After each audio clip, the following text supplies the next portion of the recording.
Hello to my dear students. Hope you all are fine at home.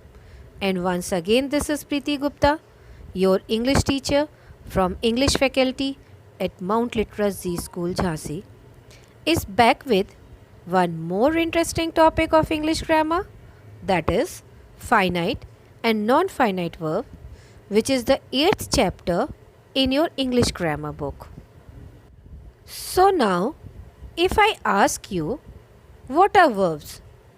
Definitely, your answer will be a verb is an action word.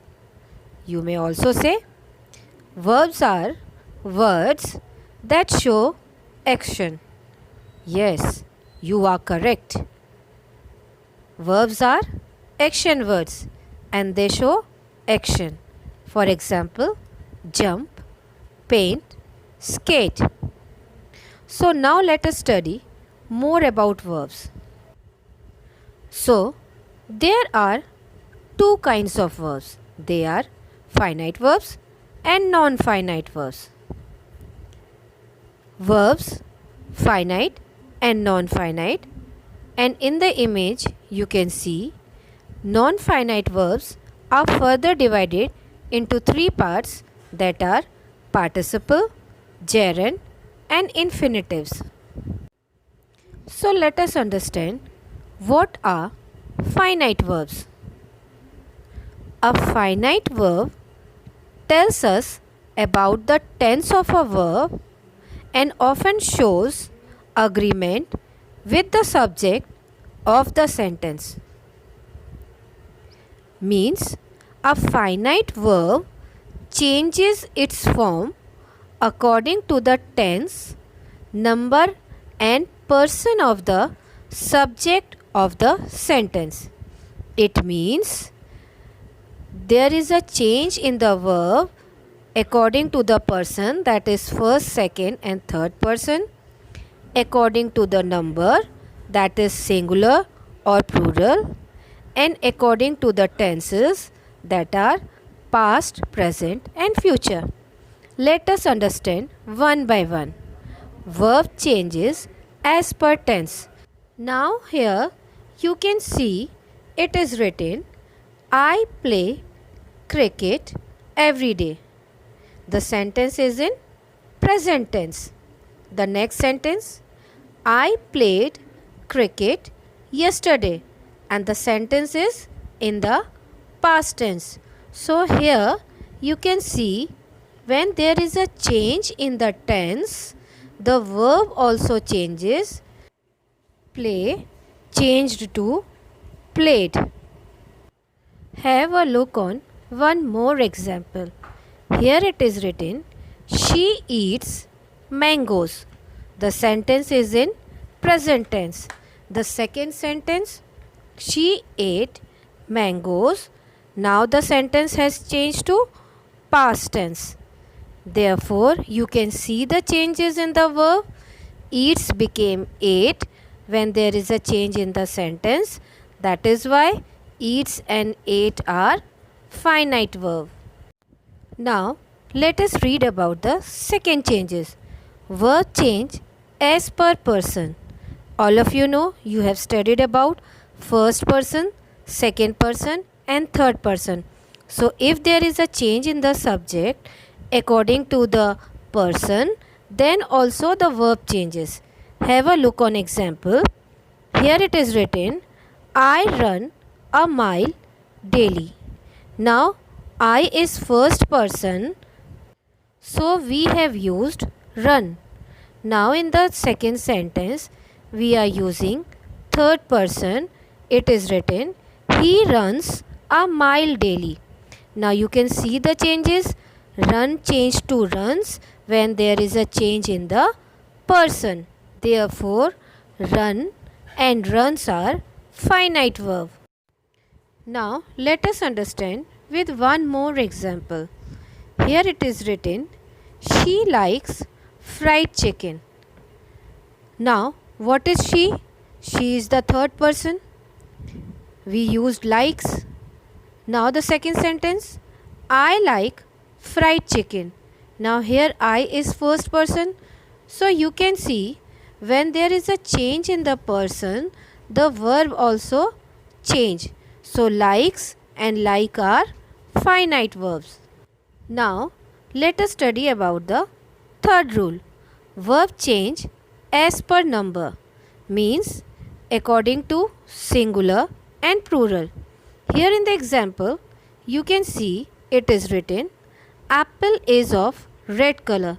When we are speaking about apple, we have used is, and when we are speaking about more than one apple, that is apples are of red color. So here you can see when the numbers changed from singular to plural, the verb also changed. So is and are finite verb. The same thing goes with this example also. The cupcake is on the table when we are speaking about a singular verb, that is a cupcake. The next, the cupcakes are on the table means when we are speaking about plural things.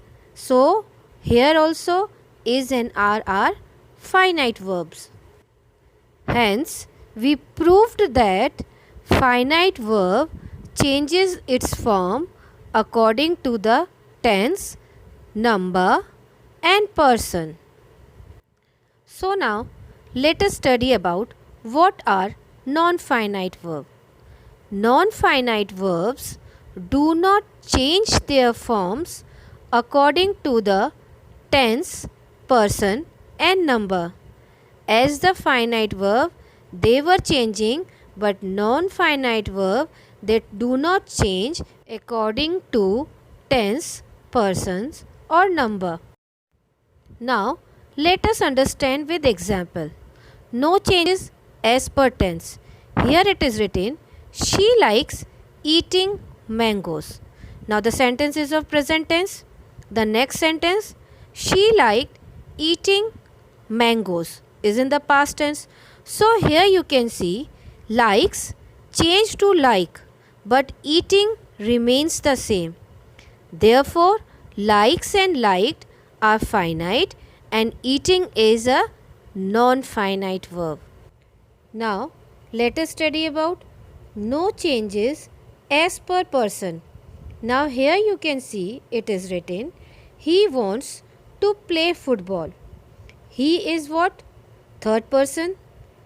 Next sentence, I want to play football. I is what?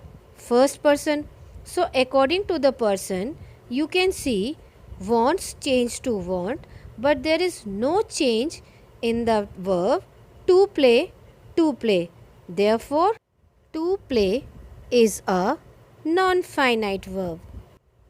Now, in the image, you can see that non-finite verbs are further divided into three parts, that is gerund, infinitives and participles.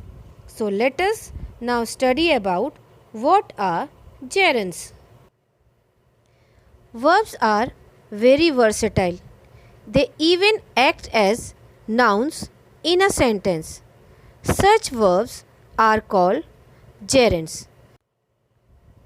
A gerund is a present participle that is used as a noun.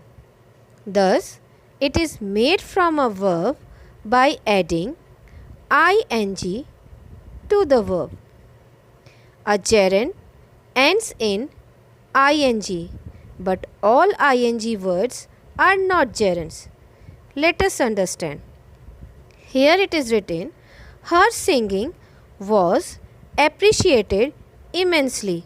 Now here singing is acting as a noun, that is why it is a gerund. But in the second sentence it is written, she was singing old film songs. Now here singing is acting as a verb. A gerund can also be used as a subject or an object of the main verb in a sentence. It answers to the question what. Have a look at the example. Here it is saying, swimming keeps me fit. Now what keeps me fit? The answer is swimming. And swimming is acting as a noun. Therefore, here swimming is a gerund and that of a subject. I love swimming, or we can say I love to go for swimming. Now the question is, what do I love? The answer is swimming. Therefore, here gerund is acting as an object. Now, let us study about the second non-finite verb, that is infinitive. It is not the main verb in the sentence. It does not change as per tense, number or person. Now let us understand how to create. We add to the verb's base form. That is, we add to the base form of verb. Example, to run, to play, to eat.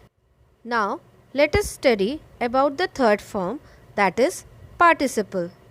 Now what is participle? It is not the main verb in the sentence. It does not function as verb in the sentence and it functions as adjective in the sentence. Means a participle is a verbial adjective. Means it acts as an adjective but looks like a verb.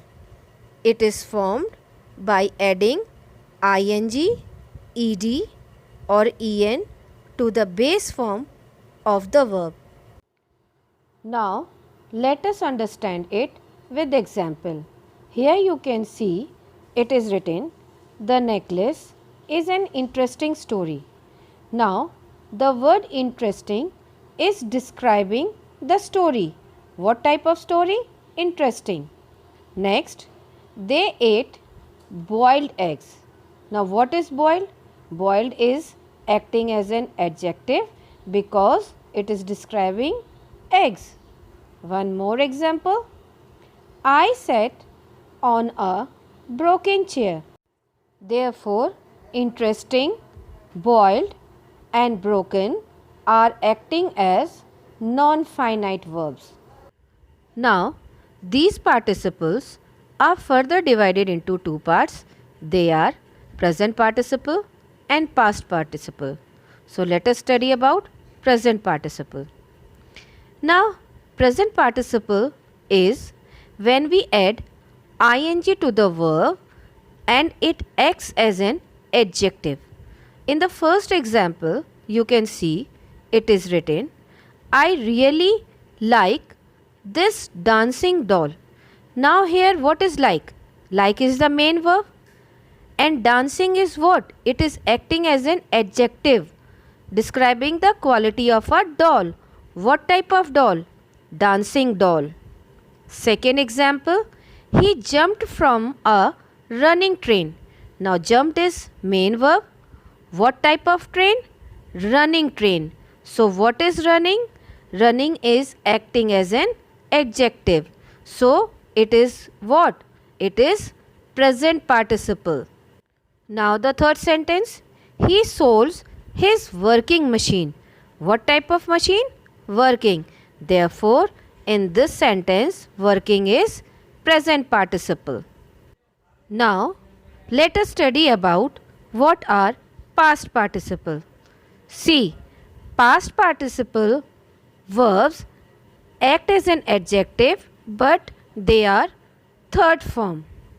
In the sentence, you can see it is written, the broken glass cut my foot. Now what is cut? Cut is the main verb and broken is what? It is defining, it is describing the glass. Therefore, broken is acting as an adjective and is past participle. Next example, the burned toast tasted awful. Now what type of toast? Burn. Therefore, it is past participle. The third example, a tired person can't be productive. Now what type of person? Tired. So tired is acting as an adjective and is thus a past participle. So let us Once again revise that verbs are divided into two parts, that are finite and non-finite verbs, and non-finite verbs are further divided into participles, gerund and infinitives. Participles are of two types: present participles, past participles, gerund ing, and infinitives we add to the base form of the verb.